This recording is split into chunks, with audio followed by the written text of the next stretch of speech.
Bonjour à tous, bienvenue dans ce Parlons d'Europe avec Pierre-Yves Monjal. Bonjour Pierre-Yves. Bonjour Christine. Merci d'être venu nous parler une fois de plus. Et donc je rappelle à tout le monde que vous êtes professeur de droit de l'Union européenne à l'université François Rabelais. Et aujourd'hui, nous avons décidé de parler du plan Juncker. Nous sommes à la fin de ce plan. Et donc, sans en faire un vrai bilan encore, il faudrait peut-être revenir sur ce plan, ce qu'il nous a apporté, ce qu'il est. Et peut-être d'abord commencer tout bêtement par quelques mots sur le nom de Juncker. Monsieur Juncker, tout le monde le connaît, mais personne finalement en France. Oui, alors le plan Juncker, je crois, illustre assez bien ce que fait l'Europe pour les États. Il y a toujours cette idée que les États sont un peu les victimes de l'Union européenne, que l'Union européenne ne fait pas grand-chose pour les États, que la France contribue sans cesse, sans rien recevoir en retour. On verra que ce n'est pas tout à fait exact. Et le plan Juncker illustre assez bien, je crois, cette action de l'Union européenne. Alors Juncker, on le rappelle, Jean-Claude Juncker, c'est un ancien Premier ministre luxembourgeois qui est actuellement le président de la Commission européenne depuis le 1er novembre 2014. Et au moment de son élection, parce que je rappelle qu'il est élu par le Parlement européen, dès juillet 2014, alors qu'il savait pertinemment qu'il allait devenir président de la Commission, il propose un plan financier en direction des États, des entreprises, afin de relancer les investissements. Et ce qu'on appelle le plan Juncker, au fond, et pour le résumer très brièvement, c'est une enveloppe financière de 315 milliards d'euros qui doit servir à relancer l'industrie européenne, qui était un peu en panne, en effet, afin de relancer l'activité économique. 315 milliards d'euros qui doivent permettre de cofinancer des dépenses d'investissement publiques ou privées engagées par les États. Alors, 315 milliards, c'est quand même une somme considérable. Avant de voir comment ça se répartit et d'où sort l'argent, parce que c'est quand même une question importante, ces 315 milliards, ils avaient pour but, c'était pas tout et n'importe quoi. Non. Donc, quels sont les grands domaines qui étaient visés au départ ? Voilà, en effet, ce n'est pas tout et n'importe quoi. Tout ça est toujours extrêmement tracé, balisé. Alors, je crois qu'on peut dire qu'il y a dans ce plan Juncker, ce plan d'investissement pour les États de l'Union européenne, deux grandes directions. Il y a deux grands types de projets qui sont concernés. Alors, tout d'abord, ce qu'on appelle des grands projets portant sur les secteurs d'avenir. Alors, c'est une enveloppe un petit peu large, mais tout de même, ça concerne les investissements en matière d'infrastructures. Pour les transports, pour le haut débit, l'énergie, le numérique, il y a encore des investissements à produire. Bon. Ça concerne aussi ces projets sur les secteurs d'avenir, la question de l'utilisation beaucoup plus efficace des ressources et des énergies renouvelables. C'est un sujet qui est d'actualité en période de transition justement énergétique.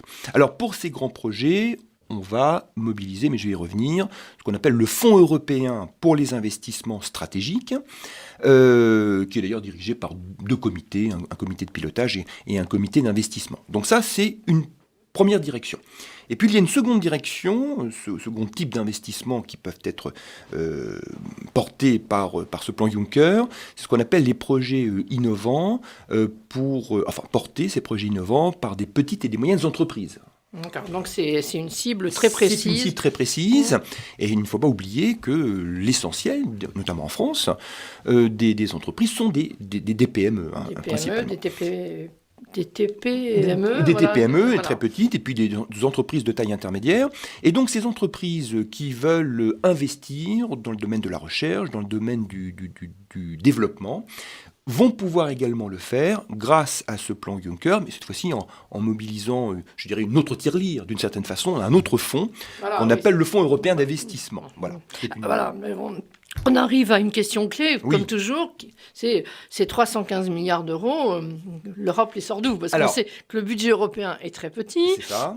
Est-ce que c'est de l'argent qu'ils mettent sur la table ? Comment ça s'est fait ? Alors, il y a une sorte d'habilité comptable. Effectivement, quand on dit le plan Juncker, c'est 315 milliards d'euros, on imagine une sorte de trésor de guerre qui est sorti du budget de l'Union européenne, et puis on va distribuer ces 315 milliards d'euros. Alors en fait, ça ne marche pas tout à fait comme ça. Première remarque, tout d'abord, il s'agit effectivement de mobiliser cette somme, 315 milliards d'euros. Alors pour ce faire, il y a quand même une mise de départ, qui est une mise de 21 milliards d'euros de crédit, qui se décompose de la manière suivante. 16 milliards tirés du budget de l'Union européenne et 5 milliards tirés de la Banque européenne d'investissement, qui est à Luxembourg, qui est un organisme bancaire qui finance, dans le cadre de l'UE, des projets européens. Bon. Alors, en réalité, ces sommes d'argent, ces 21 milliards d'euros, vont permettre quoi ? Vont permettre en réalité à l'Union européenne et à un certain nombre d'organismes bancaires d'emprunter sur les marchés internationaux. Ils vont emprunter sur les marchés internationaux à hauteur d'ailleurs de 63 milliards. Et pourquoi ils vont pouvoir emprunter ? Parce que derrière, on sait qu'il y a 16 milliards d'euros qui peuvent éventuellement couvrir... c'est l'apport personnel. C'est l'apport personnel, voilà. Et donc ça a généré 63 milliards d'euros. Et à partir de ces 63 milliards d'euros, les entreprises privées, les entreprises publiques, les États vont investir grâce justement à ce premier apport. Et ils vont investir à hauteur de 270 milliards d'euros. Et donc le tout fait à peu près, fait d'ailleurs 375 milliards d'euros. Alors plus précisément, c'est un peu technique, ça veut dire quoi ? Ça veut dire qu'en réalité, cette réserve d'argent va permettre aux banques françaises, je donnerai quelques exemples tout à l'heure, d'accorder des emprunts, des prêts plus précisément, aux entreprises qui veulent investir, et elles vont le faire en toute sécurité parce qu'elles savent, au fond, que l'argent européen peuvent les rembourser dans l'hypothèse où le projet échoue. D'accord. Donc il y a un effet levier, il y a un mécanisme qui permet en fait aux banques qui prêtent de l'argent de le faire, au fond, en toute sécurité. Donc il y a un effet levier et une garantie. Et une garantie, voilà, c'est l'objectif. Alors justement, puisqu'on vient de parler de la France, on peut peut-être voir un peu, pour nous Français, finalement, quel bilan on peut faire. Est-ce que ces 315 milliards, est-ce qu'ils ont été en partie investis en France ? Est-ce qu'on en a tiré quelque chose ? Et je crois que là, il y a quand même des choses intéressantes qui vont un peu contre le discours ambiant, souvent. Donc les chiffres ont de la valeur. Oui, les chiffres ont de la valeur, et vous avez raison de le souligner, c'est peut-être pas assez connu ou assez bien peut-être présenté. La France fait partie des États qui ont le plus bénéficié de ce plan Juncker. En fait, on est le deuxième pays, après l'Italie, à bénéficier de ce fonds Juncker. Et quelques chiffres. Tout ce qui concerne l'innovation et la transition énergétique, qui constitue un point important, eh bien, la France, sur ce secteur-là, a vu 37 projets retenus et financés dans le cadre de ce volet. Mmh. Ça, c'est un premier point, ce n'est pas rien. Et puis, concernant les petites et les moyennes entreprises, un dernier chiffre que j'ai obtenu de fin 2016, donc il y a quelques mois maintenant, mais il faudra attendre les résultats 2017, eh bien, c'est 20 projets, donc sur le volet financement des petites et moyennes entreprises, qui ont été également financés. Donc, soit au total, 57 projets qui sont soutenus par le plan Juncker. Et alors, comme 57 projets, oui, ça veut dire total, que derrière, il y a beaucoup d'entreprises. Alors, parce que un projet, c'est pas simplement une entreprise. C'est pas une entreprise. Il y a évidemment beaucoup d'entreprises, il y a beaucoup d'argent public, privé, qui va être mobilisé pour engager ces différents investissements. Et ce que je disais tout à l'heure, le fonds Juncker, notamment, va accorder des garanties de prêts à la Caisse d'épargne, à la Banque populaire, ça nous parle tout de même, à la Banque postale,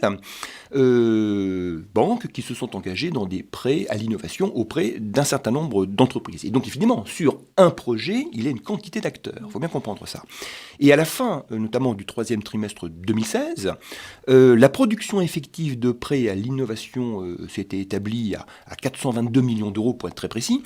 Alors, pour être plus concret encore, ça concerne 1300 entreprises implantées important sur tout le territoire. Oui, 1300 entreprises françaises qui ont bénéficié du plan Juncker. Pour le dernier trimestre 2016. Bien. Et dont 29 entreprises dans notre région Centre-Val de Loire. Oui, c'est quand même des chiffres qu'il faut connaître un petit peu. Alors, il nous reste très peu de temps, il nous reste 2 minutes, peut-être pour tirer un petit bilan de ça. Le plan Juncker, c'est la fin, c'est bientôt, c'est fin 2017, donc on en est très proche. Et est-ce qu'il y a l'idée d'un nouveau plan ? Voilà. Alors, on fera évidemment le bilan complet du plan Juncker en fin 2017. Au moment où il a été décidé en 2014, ce plan, certains esprits chagrins, mais peut-être à raison, estimaient qu'il était un petit peu timoré, un petit peu timide. Au départ, on était plutôt parti sur 500 milliards d'euros. Finalement, on est revenu sur 315 milliards d'euros. Bon, il a quand même produit ses effets.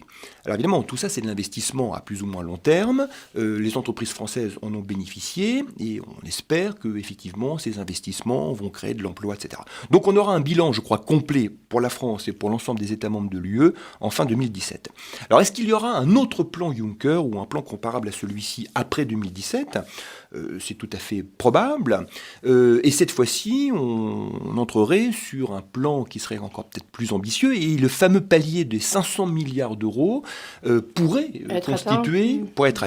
constituer une bonne mesure dans ce qu'on entend un petit peu actuellement. Alors donc si on met bout à bout dans l'hypothèse où on a un second plan Juncker, ou peut-être un autre nom, ce serait quand même presque 800 milliards d'euros sur une période courte, c'est-à-dire 2014-2019, qui correspond au mandat du Parlement et de la Commission, et bien qui aurait été mobilisé, alors par l'Union européenne, oui, on peut le dire ainsi, celle qui a impulsé ce programme, 800 milliards d'euros, au profit de la croissance économique et des emplois industriels dans des domaines extrêmement importants pour le développement économique de la France notamment. Alors, juste une toute petite question pour finir. La France a mis de l'argent aussi. Oui. La France a mis de l'argent aussi. On va attendre le bilan en 2017, mais la France, en 2014, comme l'Allemagne, comme l'Italie, s'était engagée à investir l'État, à hauteur de 8 milliards d'euros. Les derniers chiffres que j'ai eus montrent qu'on est à plus de 4,5 milliards d'euros déjà engagés au titre des banques publiques, c'est-à-dire au titre de l'État, dans le cadre de ce projet. D'accord. Merci beaucoup Pierre-Yves Monjal. Et puis je rappelle que nous nous retrouverons la semaine prochaine, avec vous d'ailleurs, pour un nouveau Parlons d'Europe. Bonne semaine à tous. Merci. Merci.